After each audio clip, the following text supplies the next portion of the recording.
అందరికీ నమస్కారం. చాలా రోజులుగా, చాలా నెలలుగా, చాలా సంవత్సరాలుగా నన్ను వెంటాడుతున్నటువంటి ప్రశ్న ఈ మధ్యకాలంలో ప్రతిరోజు నిద్రపోయే ముందు మైండ్లో ఇదే ప్రశ్న అనమాట. ఈరోజు ఖచ్చితంగా వీడియో అనిపించాను. ఎస్సీ సోదరులు ఎవరైతే ఉన్నారో నేనేదో మీకు వ్యతిరేకం అన్నట్టు, నాకేదో క్రిస్టియన్ల పడరన్నట్టు పిచ్చి పిచ్చి కామెంట్లు పెడుతూ ఉన్నారు కొంతమంది. ఈ వీడియోని మీ అందరికి షేర్ చేయండి, మీ సర్కిల్ ఉన్న అందరికీ.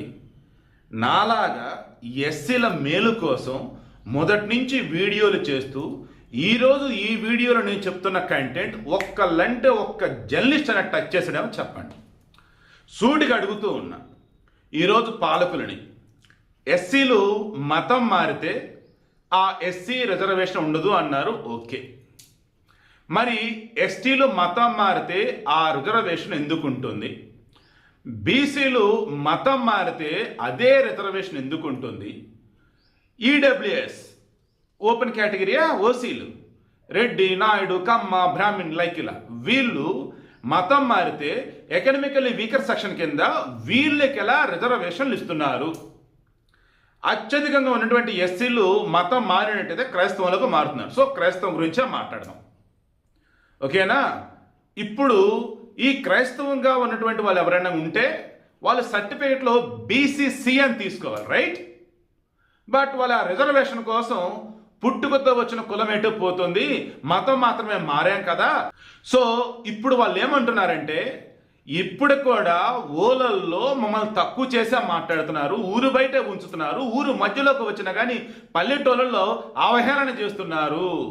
మతం మారినా అదే, మతం మారకున్నా అదే, అందుకే ఎలానో మేము మతం మారిపోయాం, మాకు రిజర్వేషన్ కావాలి అంటున్నారు. నేను అడగదలుచుకుంది ఒకే ఒకటి. యాజ్ పర్ కాన్స్టిట్యూషన్ అంబేద్కర్ మహానుభావుడు గారు చెప్పిన దాని ప్రకారం ఇది భారతదేశం, హిందూ దేశం, హిందుస్థాన్.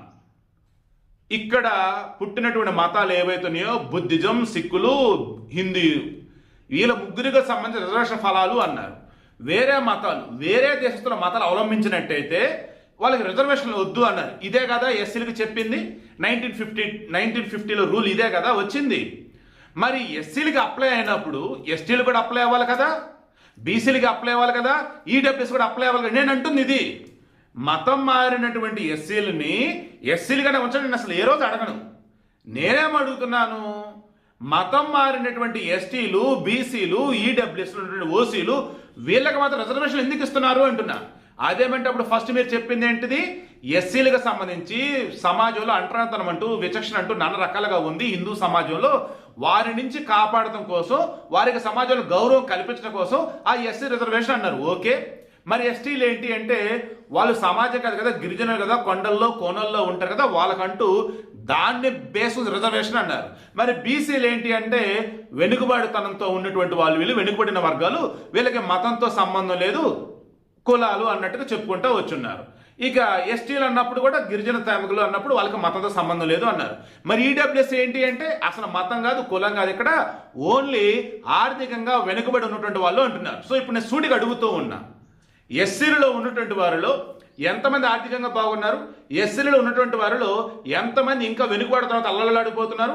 ఎస్సీలుగా ఉన్నటువంటి వాళ్ళు ఇప్పటికి కూడా కొన్ని చోట్ల ఒరే మాల, ఒరే మాదిగా అని చెప్పేసి పాపం ఎన్ని రకాలుగా ఇబ్బంది పడుతున్నారు.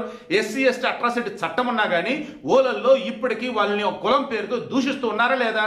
కేసులు పెడదామంటే ఏం చేస్తారు, ఏంటో పై కులపలని చెప్పేసి భయపడుతూ బతుకుతున్నారా లేదా చెప్పండి. సో నేనేమంటున్నానంటే ఇప్పుడు ఎస్సీ ఎస్టీ బీసీ ఈడబ్ల్యూఎస్లో ఉన్నటువంటి అందరూ కూడా వాళ్ళు కనుక మతం మారితే క్రిస్టియన్ చెప్పినట్టయితే అయితే బీసీలోకి తొయ్యండి, లేదా వాళ్ళు మేము ఓపెన్ కేటగిరీ కింద ఉంటామంటే అలాగే ఉంచండి. అంతే తప్ప బీసీలుగా ఉండి మతం మారినటువంటి వాళ్ళకి బీసీ రిజర్వేషన్ ఇచ్చి, ఎస్టీలుగా ఉండి మతం మారితే ఎస్టీ రిజర్వేషన్ ఇచ్చి, ఓసీలో ఉన్నటువంటి వాళ్ళు మతం మారిన ఈడబ్ల్యూఎస్ రిజర్వేషన్ ఇచ్చి, ఇన్ని చేస్తూ ఒక ఎస్సీలు మాత్రం మతం మారితే వాళ్ళకి ఎస్సీ ఎందుకు రద్దు చేస్తున్నారు? నేను అడుగుతున్నది ఇది. అయితే అందరికి సమన్యాయం చేయండి, లేదా ఎత్తిపడేయండి. ఆనాడు అంబేద్కర్ మహానుభావుడు 1950లో ఉన్నటువంటి సమయం వేరు, ఈ రోజు వేరు. సూటిగా అడుగుతూ ఉన్నా, ఇదే విషయాన్ని అందరికి కూడా షేర్ చేయండి. నేను మరలా అడుగుతున్నా, మతం మారినటువంటి ఎవరికైనా సరే రిజర్వేషన్ అప్లై చేయకూడదు అన్నప్పుడు అందరికీ అప్లై చేయండి, ఒక ఎస్సీలకే కాదు.